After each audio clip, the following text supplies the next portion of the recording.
갈라디아서 4장 1절만 볼 겁니다. 1절에서 7절까지가 한 어떤 문단인데, 갈라디아서 3장 29절은 갈라디아 교회들의 결론적으로 정리한 말입니다. 비록 유대인들이 갈라디아 교회들의 이방인이라 지적하고 있는지는 모르지만 바울의 논리로는 갈라디아 교회는 그리스도에게 속한 것이며 속해 있으며 믿음의 조상 아브라함의 약속을 따라 그 상속자들이라고 정리가 됐습니다. 하나님의 약속을 따라 그 약속을 믿음으로 하나님의 그 선택을 받은 하나님의 백성이라고 성경은 결론을 짓고 있어요. 바울이 이렇게 갈라디아서를 기록하면서 정리를 했다 이렇게도 생각을 할 수 있겠지만 더 근본적인 것은 하나님이 그렇게 결론을 지은 거예요.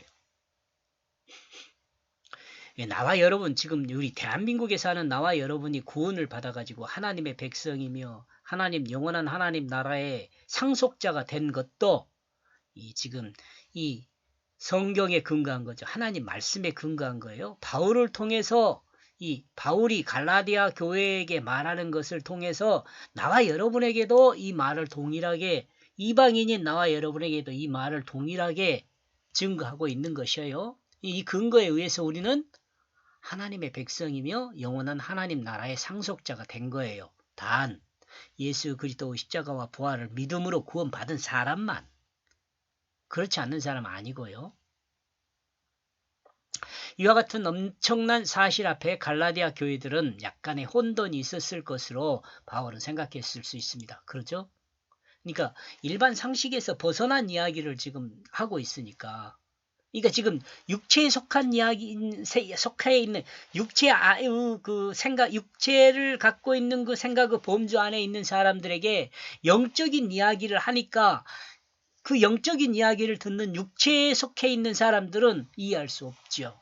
조금 붕 떴다고 할까요? 그러죠? 아마 우리나라 사람들한테 이런 건 이야기해도 안 믿는 사람들은 대부분 이렇게 생각하지 않을까, 이렇게 생각할 수 있습니다. 그러므로 다시 한번 선택된 하나님의 백성이라는 사실을 유업을 이을 자의 성장 과정을 통해서 설명을 합니다. 유업을 이을 자의 성장, 유업을 이을 자, 하나님 나라의 유업을 이을 자를 설명하기 위해서 지금 다음 에피소드가 나오는 거예요.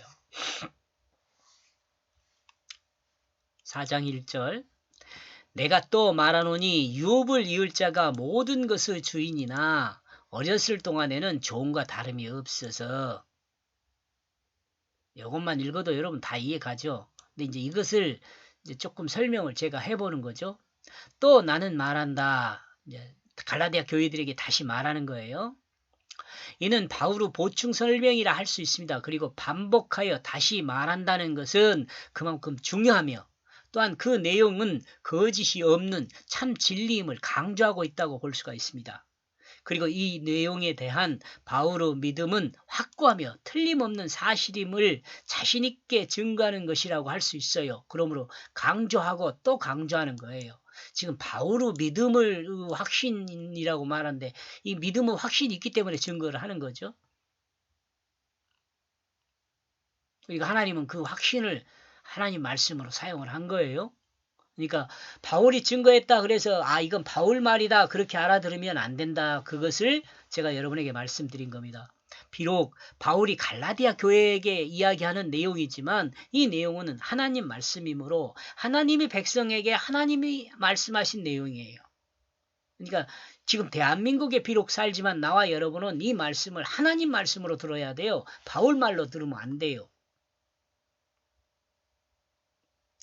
그만큼의 시간에 대해서 바울은 갈라디아 교회들을 어린 상태에 두고, 어렸을 때 상태에 두고 가정교사라는 비유를 통해 율법과 예수 그리스도를 통한 복음의 진리를 설명하고 있습니다.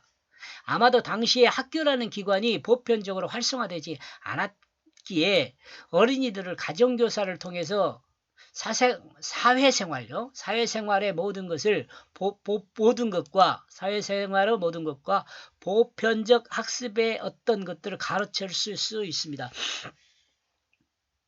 이제 보편적이라고 제가 표현하고 있는 것은 뭐냐면 사람이 사회생활을 하는데 기본적으로 가져야 할 그 공통된 생각 또는 서로 통용할 수 있는 단계 이 정도죠. 우리나라 같은 경우는 이 단계를 옛날에는 이 국민학교라는 이름이에요. 대한민국 국민이라면 이 정도의 어떤 지식 수준은 가지고 있어야 한다라는 것을 할 때 이제 국민학교 그렇게 했죠. 근데 이것을 이제 이 초등학교라고 해놓고는 나중에는 어때요? 중학교라는 것을 이 국민의 보편 교육으로 정해졌죠. 중학교가. 이 중학교까지가 국민의 보편 교육이 되다 보니까 우리나라의 중학교까지는요, 이제 뭐 어떻게 됐어요? 의무 교육이라는 것으로 바뀌었죠. 여러분이 다 알고 있는 것처럼. 자, 그럼 지금 이제 다시 그 당시로 돌아가서요. 그러므로 가정교사가 무엇인지에 대해서 갈라디아 교회들은 너무도 잘 알고 있었던 것으로 볼 수 있어요. 사람이 비유를 들어서 설명을 할 때는 그 비유가 이 말을 듣는 사람들도 아는 내용이 되어야 하잖아요. 그러니까 이 갈라디아 교회들도 지금 바울이 비유를 들어서 설명하는 이 그 내용을 잘 알고 있다고 봐야 하죠. 또 우리는 이와 같은 상황을 잘 설명하는 사람이 있는데 그 사람이 바로 이 알렉산더 왕이란 대왕이라면 빼봅시다. 보통 이제 알렉산더 왕이죠. 알렉산더 왕. 이 알렉산더라는 사람 아주 간단하게 생각하면 알렉산더는 BC 323년 6월 13일에 태어나가지고요. 33세로 33살까지 살았어요. 단명했죠. 지금 생각해보면. 그리고 그러므로 알렉산더는 356년에 태어난 것으로 볼 수 있어요. 여기서 BC니까 이게 숫자가 더 많아요. 여러분 아는 것처럼. 그리고 아리스토텔레스로부터 교육을 받았다고 그래요. 아리스토텔레스. 플라톤의 제자죠. 아리스토텔레스는. 그리고 그 기간은 BC 343년에서 340년까지 한 3년 동안이었다고 이야기를 합니다. 제가 그때 당시 안 살았으니까 뭐 문헌을 통해서 나온 내용이죠. 이 백과사전만 찾아봐도 이 알렉산더 쳐가지고 나오면 이 내용 나와요. 이건 별로 큰 의미가 없는데 그래도 이렇게 이야기를 하다 보면 알렉산더에 대한 기억을 하면서 뭘 기억을 하느냐면 여기 초등학문에 대해서 이야기를 해요. 몽학 선생에 대한 이야기를 이해를 시키기 위해서 여러분에게 이 내용을 공유하고 있는 겁니다. 그리고 알렉산더가 왕위에 오른 지 BC 336년에 왕이 올라가지고 13년 동안 왕을 하다가 23년에 사망을 했다 그래요. 이때에도 풍토병으로 죽었는지. 아무튼 여러분 이런 것은 한번 찾아보세요. 그러면 기억이 많이 남아요. 이 성경 말씀만 쭉 갖고 가는 것보다 이렇게 하나씩 세상 이야기가 끼어지면 특히 여러분과 제가 알고 있는 이야기가 끼어지면 그 알고 있는 것에 그 성경 말씀을 넣는 거기 때문에 조금 더 기억이 오래 가요. 그리고 지식으로 남아요. 그러니까 제가 그런 이야기 했잖아요. 아우구스티누스가 이 인간을 교육하는 데는 알지 못하는 것은 교육하지 못한다. 그런 이야기를 해요. 뭐 알지 못한 것을 못한다는 것은 역설이잖아요. 역설. 그죠? 반대적인 이야기잖아요. 아는 것을 몰라 가르칠 거예요. 그런 말이잖아요. 그런 이해가시죠? 그러니까 지금 그렇게 어거스틴이 그렇게 이야기야. 아우구스티누스나 어거스틴이나 같은 말이에요. 어거스틴이 그렇게 이야기한 이유는 뭐냐면은 아는 것 사이에다가 모르는 것을 끼워 넣어야지 이게 알게 된다는 거예요. 다시 말하면 비유 교육이 가장 효과적인 교육 방법이에요. 어떻게 보면 기독교 교육의 기초를 세운 사람이라고 하면은 어거스틴이라고 할 수 있죠. 기독교 교육이요. 비록 아리스토텔레스가 당대의 최고의 학문을 보유한 학자이며 철학자였지만 그때가 되어 알렉산더 대자 뺀다 그랬는데 왕위에 오른 후로는 역시 그는 어때요? 왕의 신하에 불과하죠. 이와 같은 역사적 사실은 바울 당시에도 가장 유명한 역사적 인물로 또한 일화가 전해지고 있는데 아마도 바울은 이 내용을 염두에 두고 갈라디아 교회들에게 몽학 선생이란 비유를 통해 율법을 설명하고 있다고 볼 수 있어요. 지금 제가 이야기를 한 이유는 이 몽학 선생이라는 그 설명을 하려고 지금 이야기를 하는 겁니다. 그 유업을 이을 자가 어린아이로 있다. 알렉산더 스승이 아리스토텔레스였듯이 이스라엘의 스승은 뭐였다고요? 율법이었어요. 율법. 자, 아리스토텔레스하고 율법하고 지금 같이 가고 알렉산더하고 이스라엘하고 같이 가고 있는 겁니다. 이제 기다렸던 그 메시아가 성육신하여 이 땅에 오실 때까지 그때가 차게 되었고 도약이네. 이스라엘 스승이 아리스토텔레스의 뜻이 이스라엘 백성의 율법이었습니다. 그러나 이스라엘이 이제 기다렸던 그 메시아가 말이 되네요. 그러나 이스라엘에는 이제 기다렸던 그 메시아가 성육신하여 이 땅에 오실 그때가 차게 되었고 기다렸던 메시아가 왔기에 스승의 역할을 하던 율법의 한시적인 사역은 끝이 났어요. 그 사실을 지금 설명하고 있어요. 알렉산더가 계속 스승으로 있는 것이 아니었잖아요. 이스라엘에게도 계속 율법이 스승으로 있지를 않아요. 이 예수 그리스도가 이 땅에 오셔서 이 율법의 모든 기능을 다 완성해버렸어요. 그러니까 율법은 기능이 끝나버렸죠. 이제 진정한 이스라엘 백성, 하나님의 다스림을 받아야 할 교회는 율법 아래 있지 않고 하나님이 아브라함에게 약속하였던 그 약속의 은혜 아래 있게 되었습니다. 이러므로 앞에서 이야기한 내용이 똑같죠. 유대인, 헬라인, 자유인, 종, 남자, 여자 뭐 할 것 없이 하나님 앞에 존재하는 것이 아닙니다. 이제 하나님 앞에 존재하는 것이 아니에요. 하나님 말씀인 그 주님이 그 땅에 오신 후에 이제 모든 인류는 그 하나님의 자녀로 동등하게 하나님 앞에 존재하게 됩니다. 즉 유업을 이을 하나님의 아들로 존재한다. 여기서 여러분 제가 이거 하나님 앞에 존재하지 않는다는 것은 뭐냐면 헬라인으로 하나님 앞에 존재하는 것이 아니에요. 자유인으로 하나님 앞에 존재하는 것이 아니에요. 종으로 하나님 앞에 존재하는 거, 남자로 하나님 앞에 존재하는 거 아니에요. 여자로 하나님 앞에 존재하는 거 아니다. 그 말이에요. 이해하죠? 하나님 말씀인 그 주님이 이 땅에 오신 후로 이제 모든 인류는 하나님의 자녀로 동등하게 하나님 앞에 존재하게 돼요. 유업을 이을 하나님의 아들로 존재한다는 말이에요.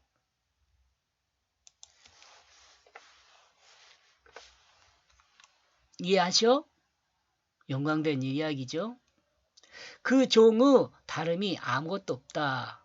주인에게 모든 것들이 있다. 우리는 여기서 알렉산더 대왕을 다시 생각해 볼 필요가 있는데 세계를 호령하던 대왕이란 호칭을 받던 알렉산더도 스승인 아리스토텔레스의 가르침을 받을 때 아리스토텔레는 다른 제자들과 구별되지 않고 같은 대우를 받았습니다. 가우드를 받았다고. 아리스토텔레스는 대우를 했다고 해야죠. 말이 안 되죠. 대우를.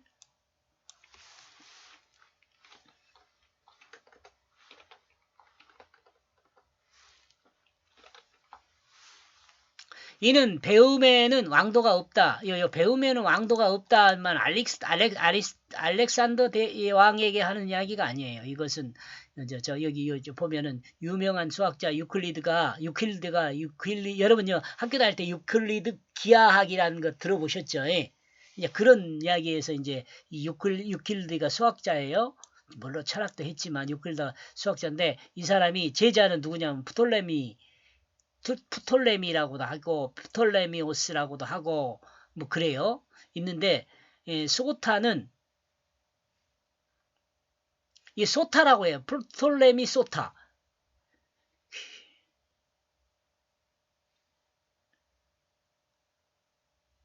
그냥 프톨레미라고 합시다.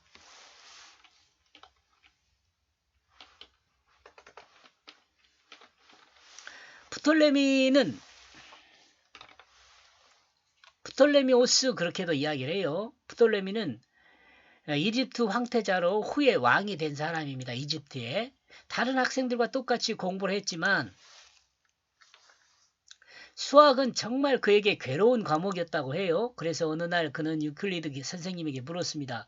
나를 위하여 좀 더 쉬운 방법으로 가르쳐 줄 수는 없냐 이렇게 이야기했대. 이때 유클리드가 한 말이 지금 그 말이에요. 이 말이요. 요 배움에는 왕도가 없다 그 말이에요. 나를 위하여 좀 더 쉬운 방법을 할 수 없습니까? 라고 이때 유클리드 입에서는 지금 이르기까지 수천 년을 두고 전해오는 요 밑에서 나옵니다. 전해오는 유명한 말이 나옵니다. 배움의 길에는 왕도가 없다. 이게 유클리드가 한 말이에요. 프톨레미오 뭐 태자라 그래야 나요. 뭐 예, 이 사람한테. 예, 이것은 지금 큰 의미가 없죠. 왕도가 없다는 이 말은 큰 의미가 없어요. 지금 여기서는. 근데 여러분들이 글쎄 오해하지 않겠죠. 여러분 똑똑하니까. 말로 그 내용을 설명하고 남습니다. 역시 유클리드나 프톨레미는 연대차의 차이는 있지만 동시대에 살았던 사람들이라 생각할 수 있습니다. 바울은 아마도 이와 같은 인물들의 역사를 잘 알고 있었으며 또한 이와 같은 내용을 당대 갈라디아 교회들 주변에도 보편적으로 전해지는 역사였던 것으로 생각해 볼 수 있어요. 그러므로 바울이 이와 같은 내용을 예를 들어서 갈라디아 교회들에게 율법과 하나님의 은혜의 언약을 설명하는 것으로 사용을 하는 거죠.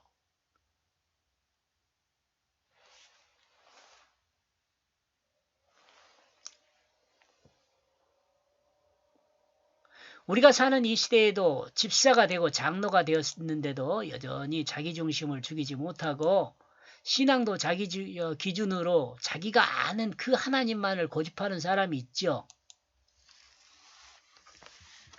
이 글을 저와 같이 공부하고 있는 사람은 그런 사람이 없었으면 좋겠어요. 이 시대의 그리스도인은 율법에서 벗어날 뿐 아니라 자기 중심에서도 벗어나야 합니다. 근데 사실은요, 자기 중심에서 벗어나잖아요. 그러면 율법에서 벗어나요. 그 마음의 자리에, 요것이 중요해요, 요것이. 그 마음의 자리에 하나님 말씀의 뜻이 심겼다고 믿는다면 하나님의 뜻이 자기를 사용할 수 있도록 내어주는 믿음이 있어야 하죠.